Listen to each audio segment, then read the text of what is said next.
बिस्मिल्लाहिर्रहमानिर्रहीम। मैं हूं सैयद सैम बुखारी और आप देख रहे हैं रूहानी वज़ाइफ चैनल।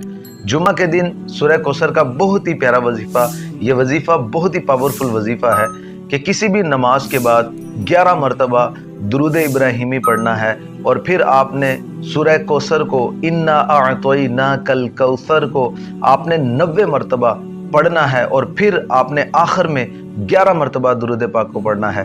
तो फिर आपने अल्लाह पाक की बारगाह में हाथ उठाकर अपने लिए दुआ मांगनी है। यानी आप परेशान हैं, घरेलू परेशानी है, आप कर्जे में डूबे हुए हैं, या आपकी मोहब्बत आपको नहीं मिल रही, या आपको और कोई मसला है, तो अल्लाह की बारगाह में आप हाथ उठाकर दुआ मांगेंगे तो इंशाअल्लाह अल्लाह पाक आपकी वो तमाम हाजात को अपनी बारगाह में मकबूल फरमा लेगा। और याद रखिएगा कि दुनिया के साथ साथ हमें अपनी आखिरत के लिए भी दुआएं मांगनी है। तो इस वीडियो को आगे ज़रूर शेयर कीजिएगा। जज़ाकल्लाहु खैरन।